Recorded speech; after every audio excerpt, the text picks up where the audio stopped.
আসলে তখন আমি ক্লাস আপনার অনার্স ফার্স্ট ইয়ারে পড়াশোনা করি।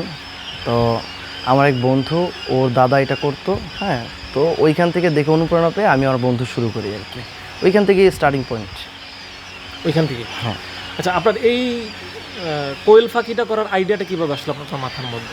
আইডিয়া আসলো আসলে আমাদের কিন্তু একটা গ্রামাঞ্চল, অনেকেই খামার করে। তো আমারও প্ল্যান ছিল একটা খামার করব। আমি আসলে পশু পাখি খুব পছন্দ করি। আচ্ছা। হ্যাঁ, পাখিটা খুব পছন্দ করি। আগেও পাখি পালন করেছি, টিয়া পাখি, এই পাখি, ওই পাখি পালন করেছি।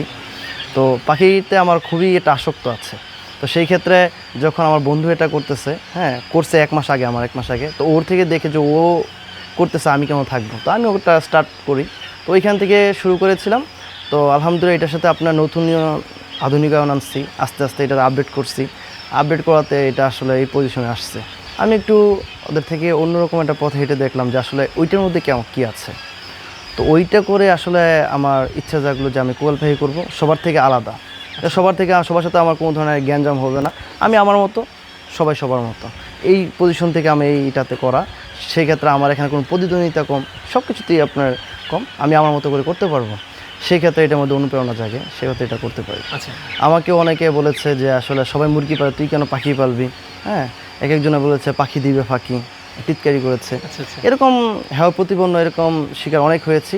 তবে আমি আমার লক্ষ্যে অটুট ছিলাম যে আমি কিছু একটা করবো, আমি করে দেখাবো যে আসলে এটাতে কিছু একটা আছে এবং এইটা দিয়ে আমি একটা উন্নতি করব এবং সবাই আমাকে এটা দিয়ে চিনবে ইনশাল্লাহ। তার মানে আপনি কি বলতেছেন যে ইচ্ছা থাকলে উপায় হয়, যেটা আমরা জানি? এটা অবভিয়াসলি 100 বার ইচ্ছা থাকলে উপায় হবে না। আপনি যখন ইচ্ছে শক্তি, আপনার দৃঢ়তা না থাকে, তাহলে তো উপায় কীভাবে হবে?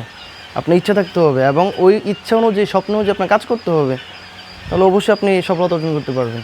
আচ্ছা। প্রথমত আমি বিক্রি করা নিয়ে সমস্যার সম্মুখীন হই, কারণ এটা সব জায়গায় চলে না, এটা চালানোর সমস্যার সম্মুখীন হই। তারপরে একবার ভাইরাসে ধরাই, তো ভাইরাস নিয়ে সমস্যার সম্মুখীন হয়। তবে আমি হাল ছাড়িনি। আর আমার হাল না ছাড়ার পিছনে আমার সবচেয়ে মূল ভূমিকা যারা পালন করেছে সেটা হচ্ছে আমার ফ্যামিলি, আমার আম্মু। তারা আমাকে অনেক সাপোর্ট দিয়েছে যে হাল ছাড়া যাবে না, হ্যাঁ যেটা করেছো ওটা ধরে রাখো, ইনশাআল্লাহ সফলতা আসবে। তাদের ওই দোয়া, তাদের ওই অনুপ্রেরণা আমার কাজে লাগিয়ে আজকে আমি এই পজিশনে আসতে পেরেছি। আচ্ছা, আপনি কি এর মধ্যে কোনো চ্যালেঞ্জের মুখোমুখি হয়েছেন, যে কোনো একটা সমস্যা হয়েছে খামারের মধ্যে, এরকম কি কখনো মুখোমুখি হ্যাঁ, হয়েছেন? কিছুদিন আগেও তো একটা ভাইরাস একটা প্রবলেম করেছিল, প্রায় ভালো টাকা লস খাই। হ্যাঁ, তবে লস যেখানে আছে লাভ তো অবশ্যই আছে। তবে লস হলে আমি বিচলিত হই না, কারণ যেখানে লস আছে সেখানে লাভ তো অবশ্যই আছে। হতাশা আপনার মধ্যে কাজ করছে যে হতাশা ফার্স্টে কাজ করছে যে আসলে কি করতেছি, আমার তো আমি তো কিছুই দেখতেছি না, ফার্স্টে কাজ করেছে। বাট বললাম না যে আমার আব্বু বলছে যে তোর এটার ভিতরে দেখতে হবে, এটা কি আছে, তো এটা লস কেন খাইলি,